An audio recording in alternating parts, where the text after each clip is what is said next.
You're listening to the AfterBuzz TV network, now the largest new media platform on the web, and your number one source for after-show entertainment. Very good, Dean Johnson.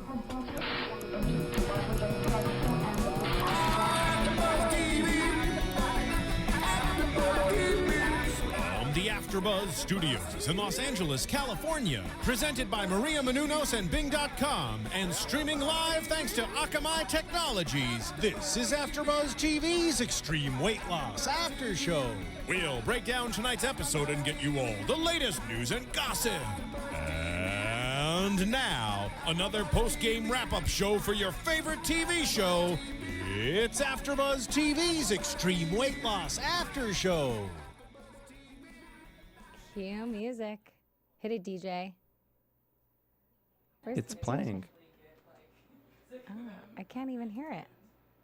Interesting. Well, welcome everybody to episode 6, season 3 of Extreme Weight Loss. If you guys can hear the music, you know very well that that is a tribute to the one and only Murbot, who we will be talking about tonight.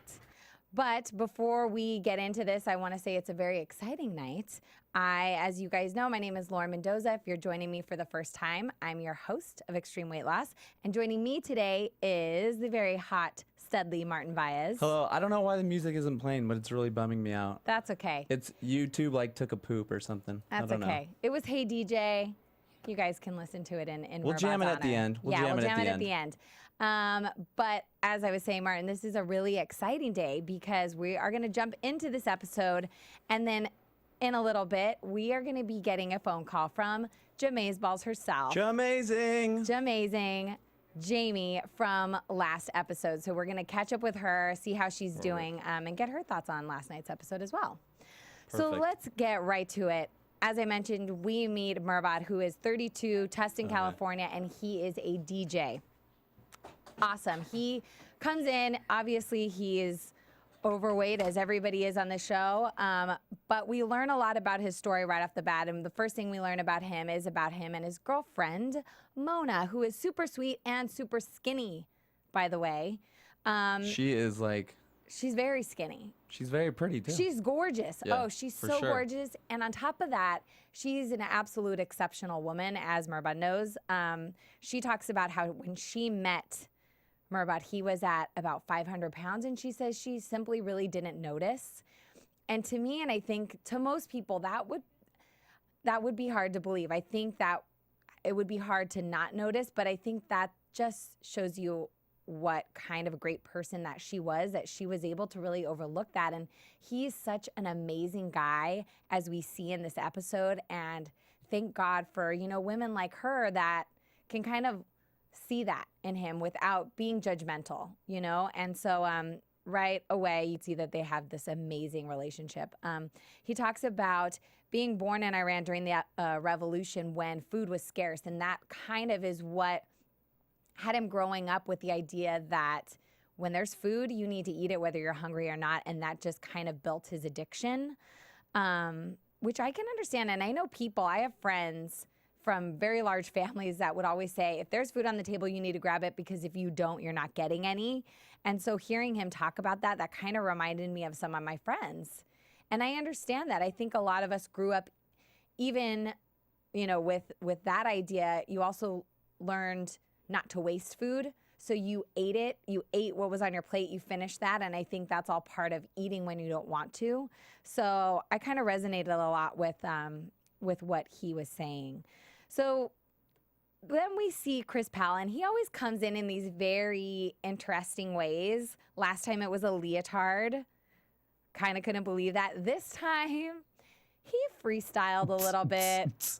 Like how, wasn't that what he was doing on the screen? Oh, yeah, that's exactly what he was doing. So you see Murbot in action, DJing at some club, and then on the big screen you see Chris Powell come in freestyling.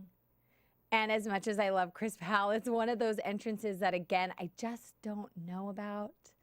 Did it really work for me? But I love it. He is such a great He's fully committed to whatever bit he's going for. He's a great sport, and he just has no insecurities, and he just kind of goes for it. So in that sense, I absolutely love Chris Powell. So he comes in. We get Murbot on the dreaded freight scale. and he weighs in at 434 pounds. But one of the most frightening parts of this introduction is when they're talking about his sleeping patterns. And Mona shows a video that she took of Mehrbod when he was sleeping and how he would snore and how scary it was. And when the producer brought it to her attention, I don't think she even knew that this was a thing, that this was actually sleep apnea, that there was even a name for it. And when the producer pointed out, you know that that's something you could die from, right? She seemed so taken back and almost embarrassed because she took a video of it, not really realizing the risk of what she was actually seeing. And that was a really heartbreaking moment, I think for her, for us watching, and even for Mehrbod, because he knew about it. He knew that that was something he could die from, and yet he still has never really committed to weight loss. And he looked kind of ashamed when he knew that it was like fatal. Didn't he? When he was like, yeah. Like he admitted, yeah. He's like, yeah, I know it. Right. And yet he's probably ashamed he didn't because say anything about it. He still didn't seek help. Right. But he does say that, weight loss has been something he's continued to try, where he's been working on it and kind of, going back and forth. But that this was really the first time that he felt like he was actually doing it for himself. And you can really see that in the beginning of phase 1. Chris gives him the goal to lose 125 pounds in the first phase. That's his goal. And I thought, that is a small person. That's a thin person. Definitely. That's more than Marissa at AfterBuzz. That is more than Marissa Right? at AfterBuzz. Totally. He would lose a full Marissa at AfterBuzz. More than a Marissa. More than a Marissa. Yeah, for sure. Maybe Marissa and a little bit of Phil. I don't know. Maybe. But either way, that is a lot of weight. But, he really impressed me because he went at it full force. And one thing that we saw with Murbot that we didn't see with other contestants was that he also really embraced the nutrition side. He was cooking for his family. He was showing Mona how to serve portions and kind of calling it out. This is what the women are going to get, and this is what the men are going to get. And that really impressed me because he did it so confidently, and he seemed so confident in all his workouts. Like most contestants, or at least the past few, like we've never seen them really complain. I think I'm so amazed by that because I think I would just be like, no, like, do I have to do this? Or just kind of like groaning like through this workout. And we didn't really see that with him, and he just kind of faced it head on. And it really showed because then we get to his 3-month weigh-in, and he not only hit that 125 pounds, he lost 137.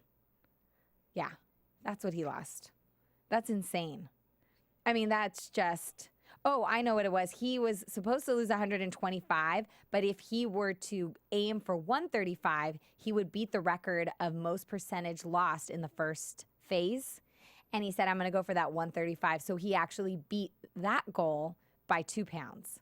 But still, I mean, that's just absolutely amazing. I loved what he said around day 25, 35 when we saw him cooking for his family. He said, Chris's program is one of the best things to come into my life. And I just thought that's such a big statement.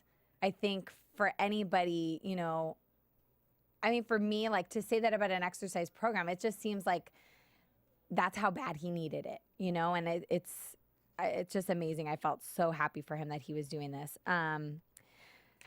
So then we leave phase 1, and he's got a new goal. So he says at your 6-month weigh-in, I want to challenge you to lose 55 pounds. However, if he's going to lose that 55 pounds, it would actually only put him 12 pounds away from his final goal, which was 230. So he says, you know what? I'm going to go for the full 67 pounds. I'm going to hit my final weigh-in goal at 6 months, which is tough. But Chris said, hey, if that's what you're going to do, go for it. And at that 6-month goal, we see him put on his ski jacket from the 8th grade, which is kind of a big moment. I'm like, that is a big ski jacket. But it just goes to show you that he has had this struggle his entire life. Yeah, he was a big kid in 8th grade. Yeah. Another thing that we do see after this 3-month weigh-in was what Chris promised. He said, if you hit your goal at that 3-month weigh-in, I'm going to take you and I'm going to buy your engagement ring for Mona, because he talks so much about knowing that she was the one and them wanting to get married, but he didn't want to propose until he could weigh in at 2:30. So we see them, they go pick out an amazing ring, of course. And that was a really awesome moment as well. So we see him go into phase 2 pretty strong, but at the same time, we also didn't see a lot because what we also saw was him traveling. He's like a world traveler DJ. He's kind of going everywhere. We saw him in Paris, Ibiza. We saw him kind of everywhere. So he really admitted that his diet and exercise was kind of taking a back seat. But still, he still tried to stay a little bit committed. At 100 days, we saw another video of him sleeping, and he's sleeping soundly, not needing his sleep apnea machine, which is that's an accomplishment in itself, I think. You know, that's like a second chance at life already. Yeah, totally. So that was really amazing. But I think in this phase, we saw him really struggle with what everybody in this world struggles with. Keeping your diet and exercise on track when work is just beyond crazy. You know, how do you put yourself and your diet and exercise before your job? And I think that's hard. That is really, really hard. And I think that's something we really saw with him in this second phase. So he goes to his... that is because Yes. I've been witness to late nights there at AfterBuzz and some horrible, horrible eating habits there. Oh my gosh. Awful. So true. Yeah, well, then when Awful. you have little skinny Marissa who doesn't even weigh 125 Yeah, but then pounds, she can do that. Yeah, but she eats like cheeseburgers at like 3 in the morning. Marissa. She admits it. She admits it. Yeah, you know, it happens. And that, I think, is the biggest struggle. And it shows because then he goes to his 6-month weigh-in at, where is it? Is it Whistler, Canada? They Whistler, go to Canada, their ski trip, Yeah. which is absolutely fantastic. He weighs in at 256. So he lost 41 pounds. He didn't lose the 55, and he definitely didn't lose the 67, but he lost 41 pounds, which is still 41 pounds lost. So an accomplishment regardless. At this trip, it's kind of amazing. We see him ski, and he's really good. I've actually never skied. I've snowboarded.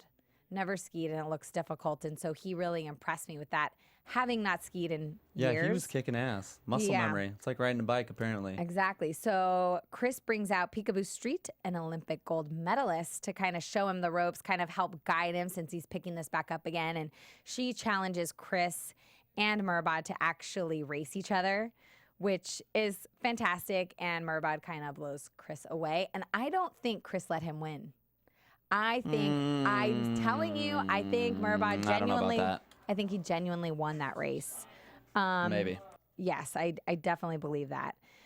So then we see him. I thought this was really sweet. After their ski trip, him and Mona are having a really great heart-to-heart, and he just sincerely thanks her, you know, for her support. And what he said that just was the sweetest thing. He said, you know, thank you for choosing me at 500 pounds.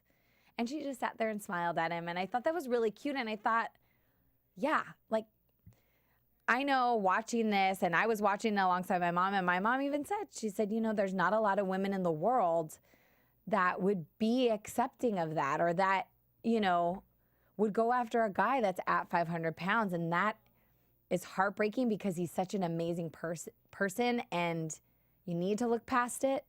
But I just love that he thanked her for that, you know, and he has been the most dedicated boyfriend to her because of that. They just were such a great couple together. So I really love that. Around day 200, he starts to get nervous about taking the next step with Mona. Completely understandable. Completely understandable. And he talks about, you know, not being able to, how can he take care of her when he hasn't proven to be able to take care of himself just yet. And he's really nervous about facing her parents. So interestingly enough, he goes to speak with Mona's parents, and they don't let the cameras inside. I think that's kind of a bad sign right away. Like, we don't want you to capture this moment. If it was going to be a happy... The cameras weren't there? Well, maybe they're shy people. Maybe, but that would just make me more nervous, because I would think if it was going to be this great moment and really sweet, that they would be like, sure, let's get it on camera. I mean, if they're camera shy, I can understand Well, we don't know why they didn't let them in, but regardless, we don't know if that was the reason. Yeah, that's true. You're right. Regardless, they walk, or Murbot comes out and tells the camera that they didn't really approve. They didn't give him their blessing because they had concerns about his profession, as I think any parent would. You know, he's a DJ. The scene that he works in, that he lives in, is basically a club scene. He's surrounded by drunk women. And he's traveling all over the world. You know, is she going to be able to go with him, or is this going to be a lot of time spent away from the house? So I could see their concerns, but it was just really heartbreaking because it was kind of this downward spiral afterwards. Yeah, the only thing I'd say to that is that he looked like he was making good money. So maybe he was, but this is about love and a family. This is not about money. Hey, it's not about money in this situation. All right. They want somebody that's going to be there for their wife. They don't want somebody that's going to be cheating. You know, he's losing a lot of weight. He's around all these drunk women, the club scene, traveling the world.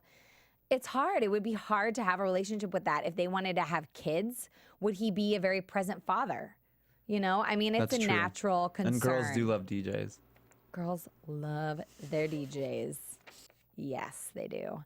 So it's a downward spiral. He then asked Mona to come meet with him so that they can kind of talk about their relationship. And unfortunately, she stands him up, which I was shocked. For as much as I was falling in love with Mona, the fact that she just didn't show up, that broke my heart.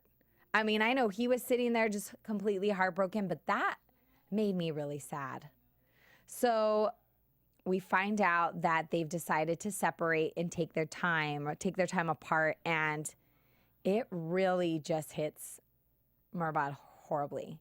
I mean, we see him go into this phase 3 where he's showing the scale, and Chris is just absolutely blown away by the numbers that he has continued to hit. And we're seeing Chris's like ecstatic reaction. All the while, we are then seeing Murbot confessing to having recalibrated the scale. So basically, he would put weight on the scale and set it to 0 so that when he stepped on the scale, it would show a deficit. Pretty sneaky. Really sneaky. Pretty sneaky, but pretty awful. Like, I wonder if they that do is- that at gyms. Oh, that would be horrible. So it makes you think you're like actually losing weight. Or they do it the opposite way and they make it They make it you like feel you even gain- heavier. like you're fatter. So you need to be at the gym. Oh, yeah, you maybe. need more personal training. Probably. Everybody weigh yourself at home. Double check. Yeah, I mean, I thought, you know, that is the person determined to lie, determined to just give up. And it was so heartbreaking. And then, you know, he comes to meet Chris at his 9-month weigh-in and confesses. And I thought, we've never seen Chris Powell have this kind of reaction on camera. He basically cusses. He dropped an F-bomb. He dropped an F-bomb or some kind of bomb that they bleeped. And It was an F. it was probably an F for sure. And I mean, it was sad, and Murbot broke down. You could just see it in his face. You could see he was unhappy, and he completely just kind of lost his way. He lost motivation. He lost his focus. He lost his care to even do this. And it was sad. And he gets him on the scale to see the damage, and they know that it's not going to be good. It's not going to be in his favor. And he didn't expect this, and I don't think any of us did, but he put on 46 pounds. So he put on just a little over what he had lost in that second phase. And then you have to redo that work. You know, I mean, I'm curious to know in that moment if Mehrbod felt like, was that worth it? You know, all that sulking. I mean, I know you're heartbroken, but how do you pull yourself together and really focus on why you're doing this? You know, I know that part of his purpose was doing this for Mona, but he said that he was doing this for himself. And it was sad that he lost that, you know, that he couldn't hold on to that thought enough to get him to keep going, even if he didn't hit his goal, just to keep moving in the right direction. What Chris said that I thought was really interesting and so true, and I think maybe a lot of us could relate to this. He said, you know, Chris says the reason, you know, you're not feeling like you're feeling like shit is basically because you've been lying to yourself. You've been lying to yourself and to everybody around you. You know, Chris says he's compromised his integrity to me. I can't trust him. And I think that's so true. I feel like, you know, in this moment when Murbot was just trying to give these numbers to Chris, trying to lie and make Chris think he was doing a good thing. The only person he was hurting was himself. The only person he was lying to was himself. And it didn't do him any good. And I just thought it was absolutely heartbreaking and so true. And I think there's any times that we've tried to get out of something or lie our way through something, I think, we tend to feel guilty and we beat ourselves up for it. So the only person we're actually hurting is ourselves. And I thought it was really great that Chris pointed that out to him. But in this moment, like it would be for anybody else that gets off track, he said, okay, we know this isn't going to be good, but let's get on the scale. And basically you have to recommit. Yeah. And so that's what he had to do. He gained 46 pounds. He was back in the 300s. Chris said that's a pound for every 2 days, which I was like, ooh, that's crazy. That's horrible. But he said you have 3 months until your final weigh-in. We have to recommit. But this is real world stuff, right? I mean, it's like this happens to people all the time. Exactly. That's what I'm saying. I think anybody that is on a weight loss journey and has this goal ahead of them, they're going to find times in their journey where something happens, whether it's in their personal life, whether it's their job, whether they have an injury, whatever it is that really stops you in your track and can kind of throw you off course. Yeah. And I think especially when it's new to you, you just started this exercise program, you're seeing results and you're really motivated. The second you get pushed off course, I think I don't want to say you're depressed. I mean, I think some people could be, but you're bummed. Like, yeah, definitely. Something got in your way and you're worried you're going to gain all your weight back. And definitely. It's just sad. And the hardest part is finding a way to say, okay, maybe I can't do this, or maybe I'm not feeling this right now, but I'm going to keep moving forward, even if it's slowly. I'm going to take that next step. I'm just going to take one day at a time. And how do you keep yourself focused and committed? And there's going to be times where you don't. You're going to go a week without going to the gym. And if you've been going every day for 6 months, that's going to feel like a lot. And you're going to worry. But it's just a week. And you say, okay, I'm going to start on Monday. And you recommit yourself. And, the people suffer. You get, like Murbot. They broke up and he thought this was the woman that he was going to marry, and he was in a depression. Like he felt like, I lost her, like that's my support system. And so many people will lose those support systems throughout their life, whether it's a breakup, whether it's a death. And it's about finding that motivation again. So he had to recommit, and we don't really see much of what he goes through in the next 3 months. So it's kind of like we're on edge, hoping that Mona's going to be there, wondering what's going to happen with the proposal, and then wondering if he's actually going to do it.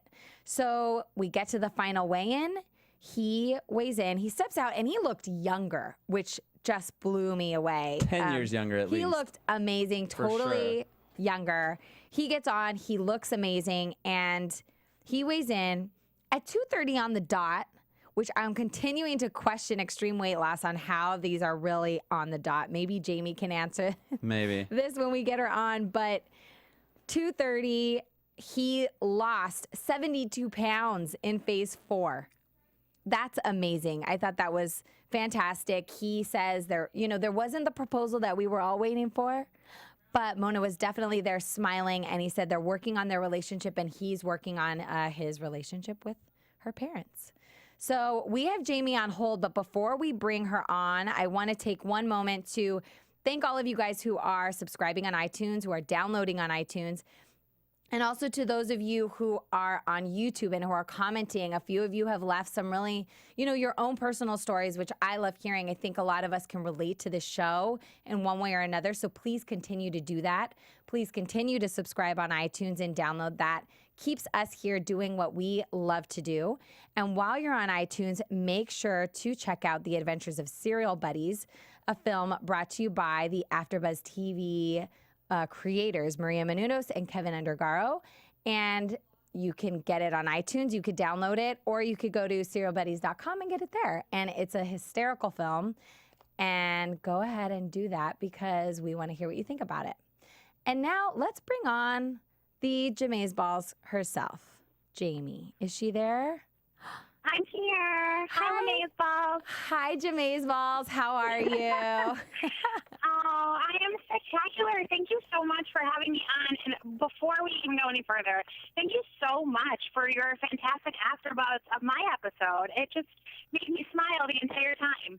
Oh, I'm so glad. I'm so glad you liked it. I'm so glad you watched, and I'm glad you liked what we had to say about your episode. We should be thanking you, and I think, and I would imagine you've gotten many thanks from a lot of supporters that have seen your episode, but you were beyond inspiring to myself and to Lena, who co-hosts the show with me, and we were just, I loved your episode. I loved it. I felt like I could relate to so much of what you were going through. Have you been getting that reaction from a lot of people? I have been floored. And I think what's so ironic is that if you watch my episode at the beginning, I was like, I'm the only one. I feel so unworthy. There's no one in the world that feels this way. It's like the loneliest feeling in the world. Yeah. And my inboxes just have been flooded by people who are like, I thought I was the only one too. Yeah. And I can't believe that you feel that way. So I thought that was really telling to me that it was something that needed to be addressed. And I'm really happy that it got covered in my episode. Awesome. So how has life been so far after the show? I mean, you've been getting a lot of positive attention, public attention, but for you personally, I mean, this episode captured a year for you. Now, first of all, were you happy with your episode? When you saw it, was there anything that you felt was missing in your journey? Because, I mean, you're watching a year put into 2 hours. Yeah. I mean, to set the scene for you, I'm currently working for the Boston Ballet here in Boston, Mass. And so I was in a room with about 300 ballerinas, and we were all watching it together. So I was a little nervous to sort of see what would come out of it. And probably the biggest piece that did get cut, and that sort of broke my heart, was my younger sister, who is 18 months younger than me, my sister Jen. We were both given up for adoption, and we were adopted by different families, and we reconnected ourselves several years ago. And we were actually roommates all year during the year that I was on Extreme Makeover. So you never see her, but we lived together, and she supported me, and she was a huge part of my year, but she didn't make it into the episode. So I was sort of waiting for her to come out. I got goosebumps. I just got goosebumps. How do they leave that out? I mean, that's such a huge piece of your story, I feel like. It is. I think at some point she decided to move back to Delaware, and I think they kind of were like, well, how are we supposed to spin her into the story as having moved out, and she's taking care of you, and she sort of paid your rent, and kind of, really helped me out on so many levels. So I think it was sort of well, where do we go with her once she moved back home to Delaware? Yeah. That's the magic of editing. That's the magic of TV. So I blog over at JamiWitherell.com, and I have a slew of posts of her. Every other day, it's this is my sister. She's amazing. Everybody needs to meet her because she really is incredible. Yeah. Well, actually, it's funny you said that, because once you said that, I was actually thinking back. I was looking at some pictures of you. I was looking at pictures of extreme weight loss, and I saw you with someone. I was like, that girl looks exactly like her. I mean, that must be her sister. And I thought that was interesting that they didn't show her. And that was something I remember thinking, so have they been together this whole time? Or so when did you reconnect with her? So our biological mom found us on Facebook 4 years ago now, and was sort of hey, here I am. I'm in Chile. I'm speaking Spanish. You can barely understand me.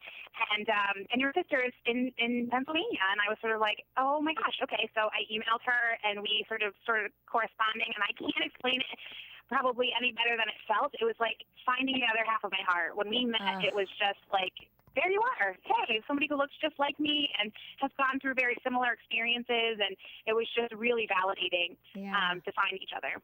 And I bet the last 4 years have been, I mean, I would imagine that would be really interesting to spend time with her and then kind of discover your similarities and your differences. Because, I mean, as connected as you are, you're still learning about each other, right?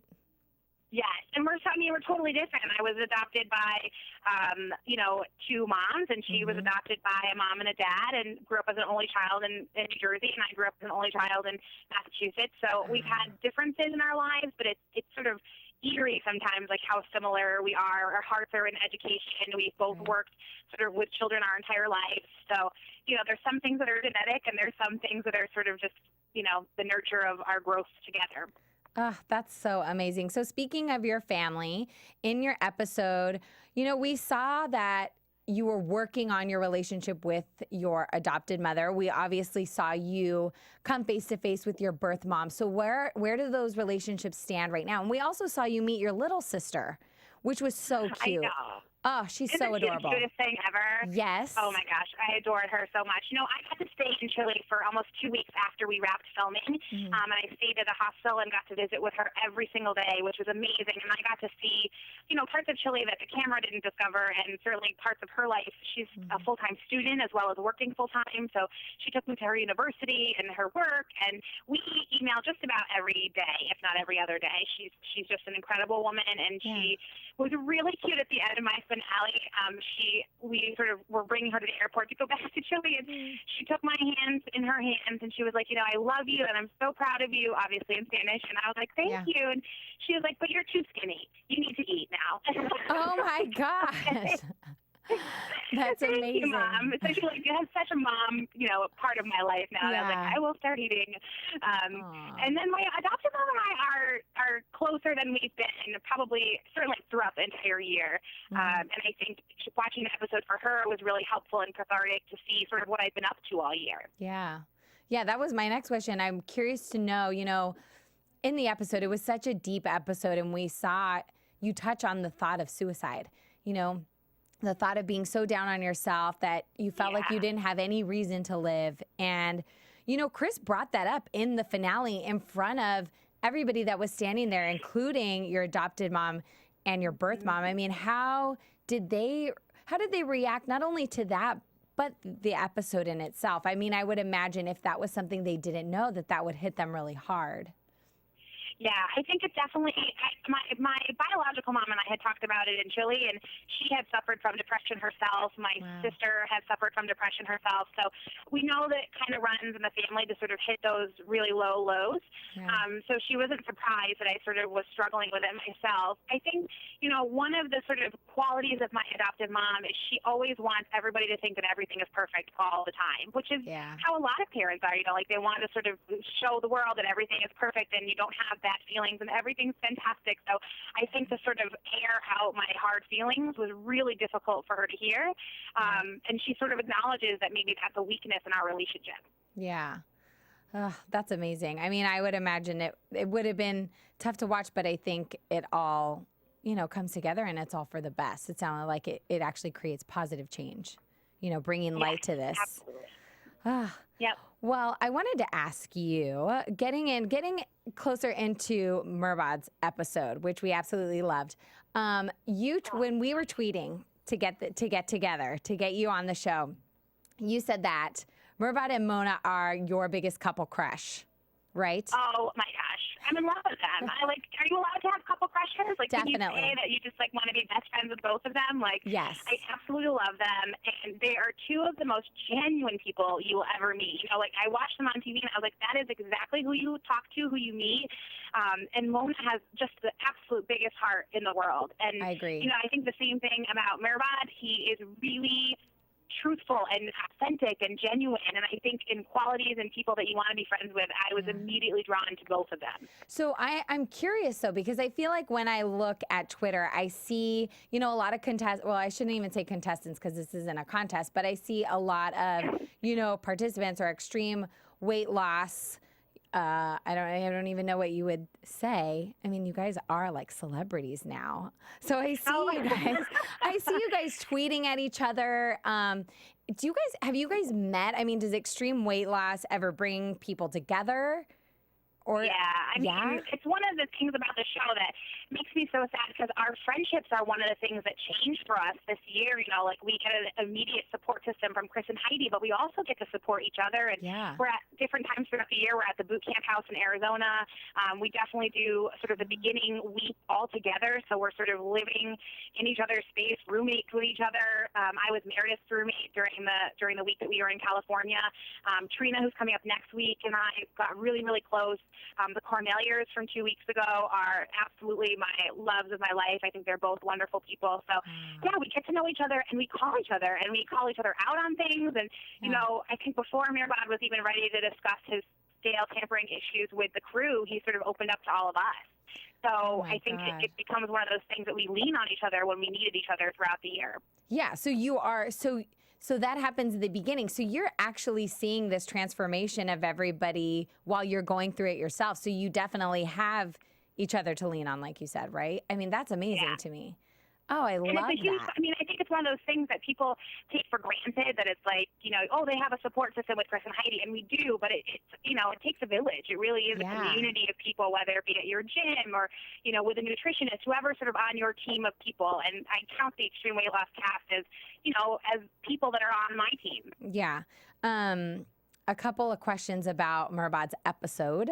So, I mean, just to get your perspective on it, because you've been through this journey yourself. One thing that stood out to me, and there was a couple, but in phase 2 of Murbot's episode, we see that he really struggles with working, and, you know, he essentially puts his diet and exercise kind of second place. You know, he's traveling all over. He's focusing on work. Work is really hectic. Now, we saw you, which I thought was it was so admirable, that you decided to leave your job to solely focus on yourself. I think when you have so much to do, you know, and you can recognize that you have so much work to do, to focus on that and to have the courage to leave your job when jobs are not easy to come by, I thought just showed how serious you were taking this and how much you were putting yourself first.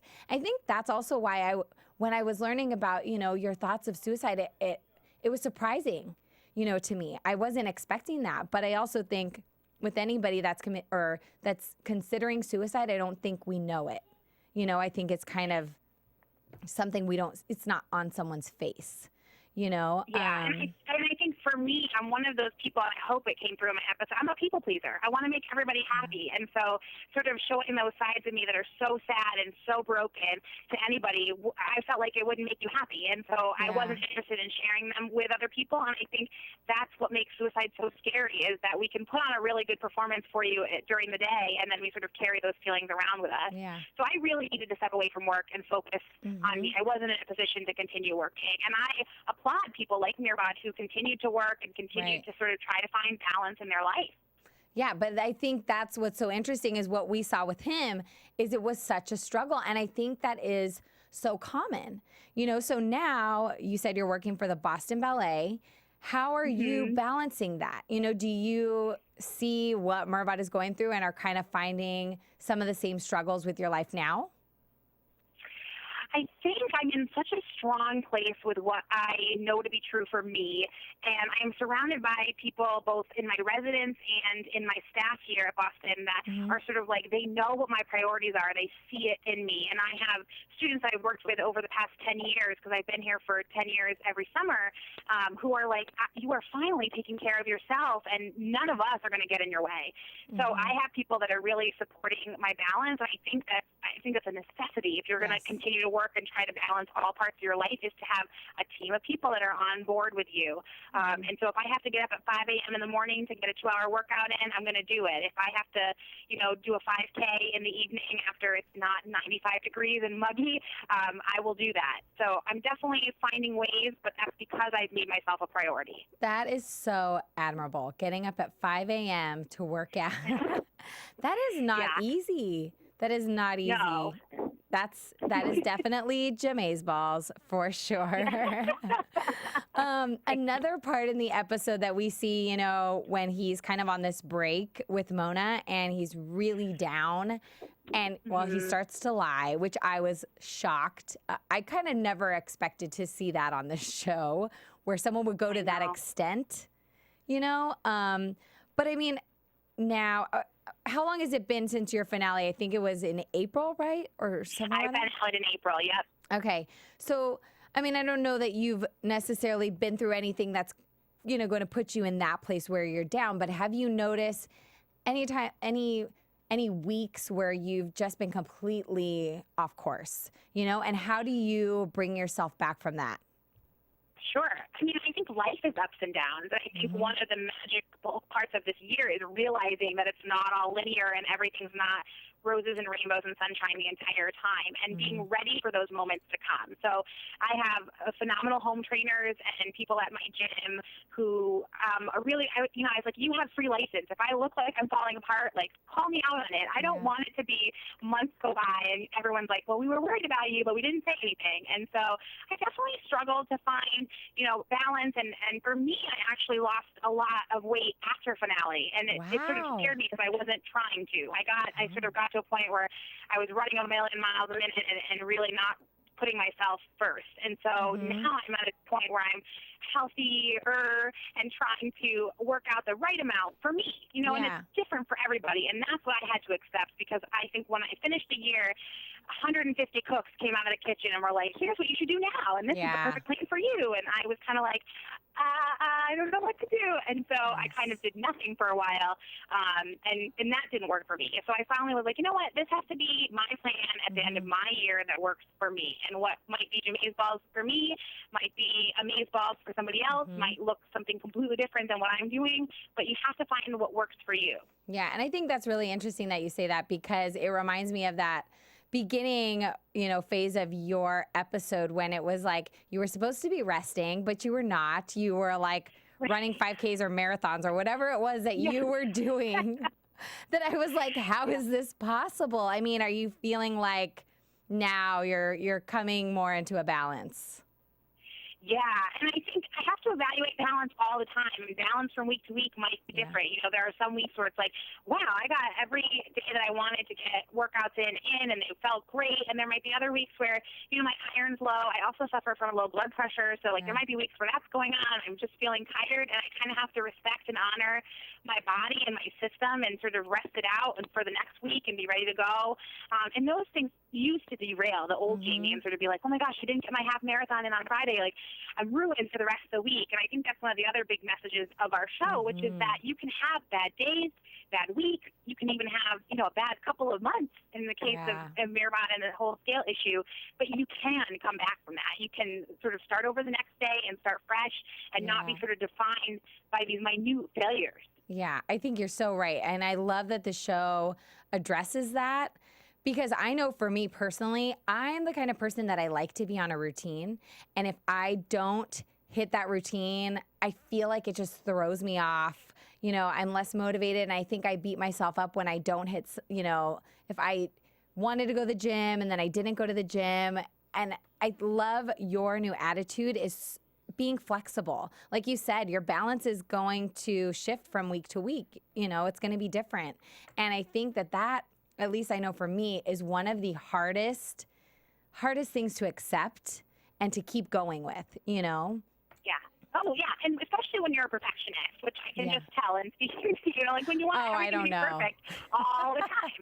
And it's sort of like, okay, life is not perfect. So we have to sort of accept the fact that there will be bumps in the road.